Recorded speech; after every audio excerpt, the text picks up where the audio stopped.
Boa noite. Que bom estamos aqui de volta com a nossa língua portuguesa, não é verdade?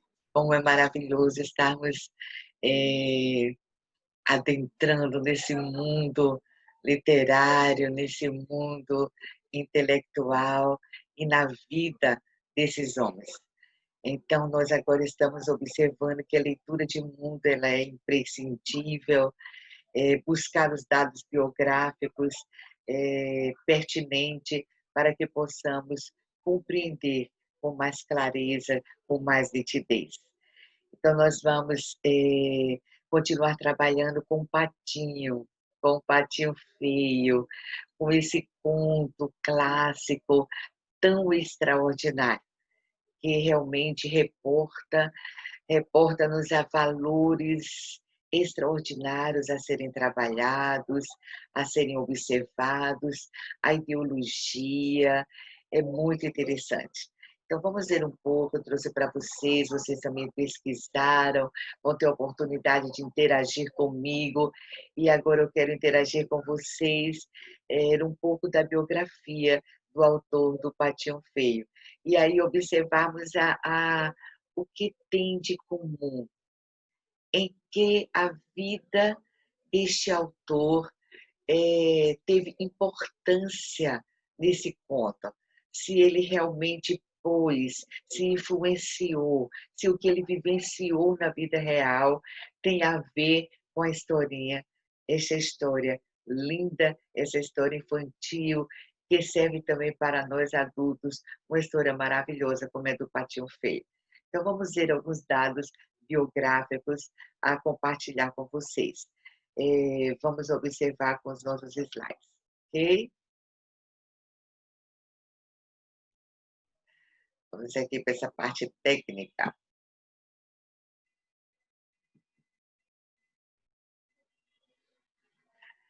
Vamos lá para o Patinho Feio. Bem, queridos e queridas, o Patinho Feio, como vocês sabem, é um conto de fadas escrito pelo dinamarquês Hans Christian Andersen, publicado pela primeira vez em 11 de novembro de 1843. Então, vamos saber um pouco da vida deste homem, deste Andersen. A bibliografia, vocês sabem que é importante, como nós já vimos. Ele nasceu na Dinamarca no dia 12 de abril de 1805 e foi filho de uma mãe lavadeira e de um pai sapateiro. A vida dele não era tão promissora, o status social não era o mais vantajoso. Ele ficou órfão de pai muito jovem, aos 11 anos, e teve uma infância profundamente humilde. Mas algo muito interessante na vida dele é que ele não se escondia, ele não se envergonhava de ser filho de quem era, de pessoas humildes, de pessoas que não tinham um teor financeiro, não tinham um status social elevado. O pai dele era Hans Andersen e a lavadeira, a mãe, Anne. Ele nunca escondeu sua origem, pelo contrário, como eu falei, ele orgulhava-se dela. Que capacidade maravilhosa, que coisa linda da vida deste autor. Na verdade, a partir do dado biográfico, a gente já extrai a vida para a gente, esse caráter burilado, numa sociedade em que os valores são muitas vezes invertidos, tortuosos, vale quem tem e não quem é. Ele teve a capacidade de não se esconder, mas se orgulhava dos pais que tinha. Embora, ainda que essa origem realmente trouxe dificuldades, trouxe entraves para ele ser aceito no ofício de escritor. Segundo Duarte, realmente ele enfrentou desafios, foi um gigante na vida dele, essa origem que ele se orgulhava e que se fortalecia não abria mão de se expor, de dizer quem era, de onde era, mas que isso causou na sua nação, entre aqueles que conviviam com ele, realmente um grande entrave para a sua prosperidade, para ele ser aceito com aquilo que realmente ele fora chamado para ser, aquilo que estava no seu sangue.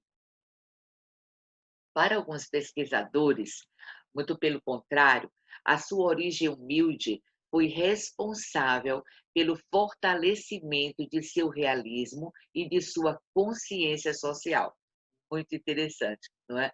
Essa situação dele que trazia tanta humilhação, que dificultava o seu crescimento, ele trabalhou, ele superou, ele foi resiliente de tal forma que se fortaleceu, certo? E ele encarou essa realidade dessa consciência social para ser forte, para se firmar e continuar adentrando e buscando aquilo que ele queria. Que vida bonita! Subjacentes à narrativa literária encontram-se os clássicos. Calvino, assim, falava a respeito dele. Os clássicos literários não se limitam a um autor ou a um determinado tempo e espaço. São obras que transcendem, são fontes de conhecimento, de entretenimento, de autodescoberta, de sentimentos e emoções interiorizadas. São atuais porque o leitor e o texto interagem de forma harmoniosa, fomentando o desejo de seguir sempre em frente na leitura, em busca de novas descobertas, ao encontro consigo mesmo e com a realidade. Os clássicos literários, eles realmente são valiosos, são tesouros que nós devemos nos debruçarmos, né, diante deles, para folhearmos, desfrutarmos, é, é, é, sermos participantes de uma literatura tão valiosa. Segundo Duarte Silva, Anderson tinha orgulho de ser filho de um sapateiro e considerava-se representante da nobreza de espírito, sobrepondo-se à nobreza de nascimento. É muito interessante. Como ele tinha tudo para, eh, sei lá, ter uma depressão, ser, ser tomado pela autocomiseração, mas não, ele foi valioso, ele foi forte, não é? Ao contrário, ficou claro em sua obra, pois em muitos de seus contos ele deixa transparecer que a nobreza e a sensibilidade de espírito não são privativas dos nobres, mas daqueles que são nobres de espírito. E ele teve nobreza de espírito. Ele sobrepôs, ele sobrepôs, ele foi vitorioso, ele não se deixou ser vencido nem dominado pela tristeza, pelos entraves que a vida lhe proporcionava na conjectura, não é? Da busca para o empreendimento que ele tanto desejava para a realização dos seus sonhos. Este homem foi muito resiliente. Ele traz uma lição de vida para nós extraordinária. E ele mostra em seus contos, de alguma maneira, inclusive no Patinho Feio, ele mostra essa sensibilidade de espírito, ele mostra que a nobreza ela não está permeada, intrínseca naqueles que são nobres socialmente, por uma condição de um status social elevado, mas é uma questão de interior, há uma nobreza de espírito. Muito interessante este comentário de Duarte. Em relação ao seu aspecto físico, é muito interessante observar, porque a gente percebe a influência que é exercida no seu conto do Patinho Feio. É interessante que as suas características físicas não eram tão promissoras, não eram tão interessantes. Ele era muito alto, ossudo e não tinha gestos graciosos. se diz até que quando ele caminhava, parecia que ele sentia que ia cair, né, há comentários a esse respeito. Porém, também se fala que ele era genial e talentoso, e tinha grande capacidade de observação, e era desprendido na fantasia, na criatividade. A sua mente não ficava presa nos problemas, presa porque o seu físico, a sua condição física não era encantadora, talvez como algum dos seus colegas, não é? Então ele não ficava preso porque o seu contexto social não era o mais vantajoso, não era tão interessante, mas ele ficava preso, desprendido da fantasia, no sonhar, no se desprender, no criar. Muito interessante, muito interessante. A figura mais notável em sociedade possuía o poeta Anderson. Ele falava-se de seres humanos, vejam só, que tinha forma de animal, mas nunca vi igual. Ele tem num grou. A única diferença era que o grou, exceto o andar vacilante, tem contudo o porte do próprio corpo, mas aquele que eu diga, honrado Anderson. Sim, quero vê-lo na minha frente. Isso aqui é uma colocação para mostrar que a sua figura humana não era tão interessante, mas ele foi resiliente. A figura longa, ainda vamos nos deter a falar mais, a figura longa, magra, delgada, não parece só andar por cada passo que toma. Serão comentários a respeito dele. Antes estou completamente convencido de que após o outro ano de se agitar no mecanismo próprio, um belo dia se quebra e vai-se. Em cada passo, cria que ia cair. De resto, é um homem genial e cheio de talento. Então, assim, são comentários a respeito dele, né, que, trocando em miúdos aqui, uma palavra mais simples, certo? O seu físico realmente não era promissor, não era aquele homem, nem mesmo porque tem homens que são magros, mas altos e são elegantes, mas parecia que a compostura dele, né, não chamava-se muita atenção, e talvez parecesse um mamulengo, né, que andando parecia que ia caindo. Porém, era um homem genial e cheio de talento, e extraordinário. E soube usar os seus talentos, e com seus talentos pôde galgar e conquistar os seus sonhos, vencendo todos os entraves que a vida lhe oferecia. Este homem extraordinário, autor deste conto, foi o primeiro autor a criar contos seguindo modelos tradicionais, imprimindo nele sua marca individual.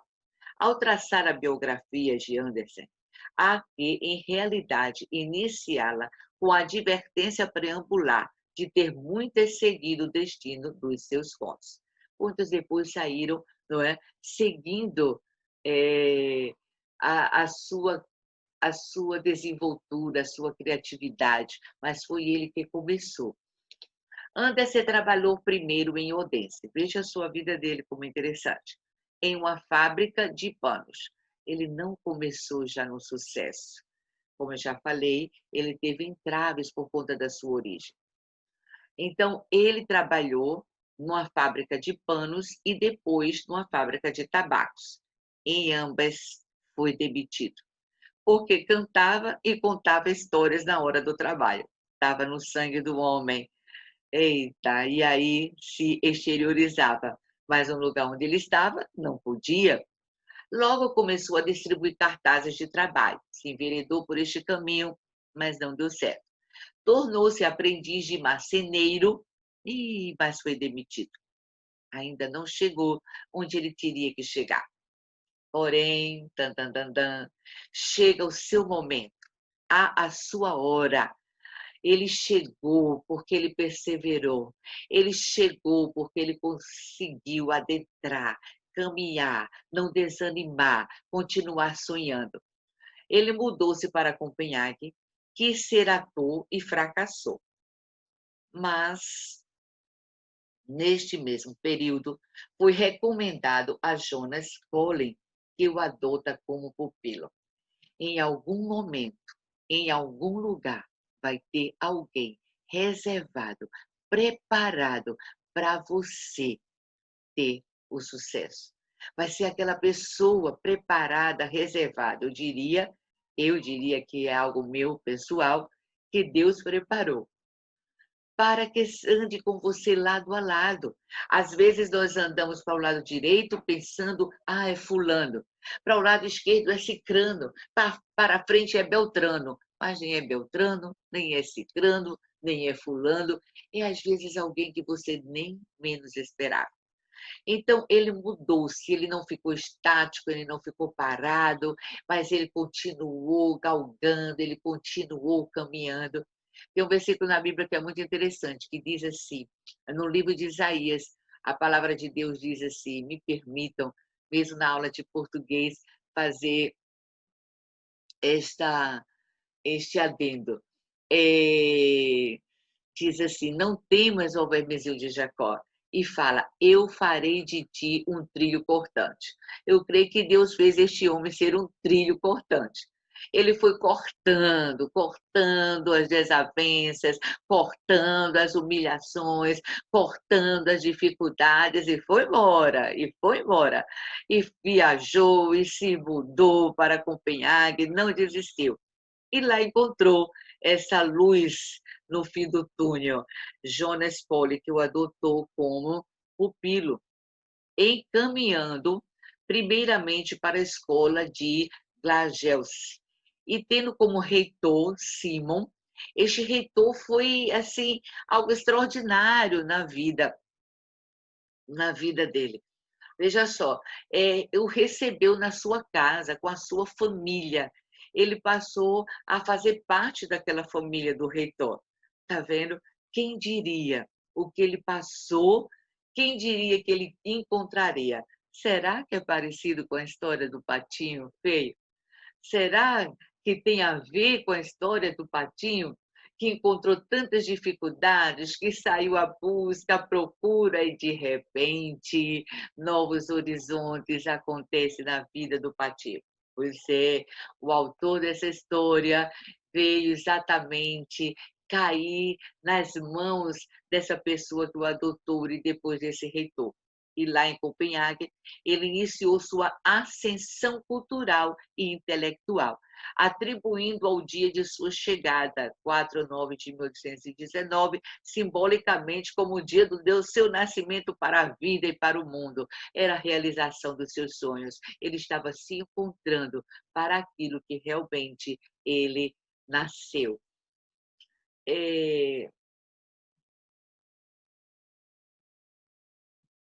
Aqui é espanhol, depois vocês leiam. O patinho, não é? Fazendo uma comparação, o patinho foi incompreendido, não foi isso? Ele achava-se feio, estranho. Olha só, parece que aquele que escreveu também era assim, não é? Era meio desengonçado, quando andava parecia que ia cair, não, parece que não estava enquadrado fisicamente dentro da parte física que os outros tinham, não estava enquadrado nas profissões, nos trabalhos onde ele tentava, não é? Ele era um estranho e encontrava-se enquanto sujeito eu em outro lugar, como outros iguais a ele. Não percebiam a beleza de seu canto, apenas os nobres de espírito podiam percebê-la. Né? Então, assim, há um comentário, né, sobre a biografia deste homem, que a beleza dele não era vista, não foi vista na sua nação, não foi vista entre aqueles que eram dele. Foi vista em outra nação, foi vista em outro lugar, em um outro povo que não era dele, mas que o adotou como ele. Aqui vai uma crítica, né? A ideologia da nossa nação, que muitas vezes não valoriza os seus, o potencial, não é? Tantas pessoas que têm um grande potencial e a nossa nação não percebe, não valoriza, não dá lugar, não é? Faz acepção, especialmente quando a pessoa faz parte de uma origem humilde e às vezes a pessoa tem que sair e buscar novos horizontes em outros lugares, em outros campos, muitas vezes no mundo europeu ou internacional. E ele, no Patinho, né, como ele teve assim a vida, no Patinho também, na história do Patinho Feio, bem semelhante, parece que a vida dele está imbuída na historinha do Patinho, não é isso? Ele sabia que sua vida era uma aventura maravilhosa e começou a escrever. Ele sofreu as dolorosas diferenças de classe social, era um menino do proletariado dinamarquês, não é, da outra classe, dos dominados e não daqueles que dominam, mas transformou-se em uma celebridade europeia, rodeada de duques e reis. E aqui foi real, foi verdade. Ele inspirou na historinha do Patinho Feio, que ali era uma historinha, uma fantasia, uma criatividade, mas que parece ter tudo a ver com a sua história real. Sua história é contada em grande parte em suas obras, inclusive O Patinho Feio. Em vários contos e histórias, Anderson revela seu sarcasmo e sua crítica sobre o fato de ser necessário alguém de fora para dar valor. Aqui é quando você trabalha com o Patinho Feio, com a história do Patinho Feio, observando além dos valores, né? Trabalhar com os valores, que é um livro riquíssimo para se trabalhar com os valores. Mas quando você conhece a história, a biografia dele, do autor, do escritor, você percebe que há uma crítica à ideologia capitalista dominante, que despreza a outra classe dominada, não é? Então, assim, é uma crítica séria, porque ele teve que sair fora do seu lar, da sua nação, dos seus descendentes, para poder ser valorizado em outra nação na Europa. E isso realmente ele mostra com muita clareza na história do Patinho. E nós vamos interagir no nosso grupo e também quero trazer para vocês um comentário a respeito da história desse conto infantil tão extraordinário. Tchau, tchau.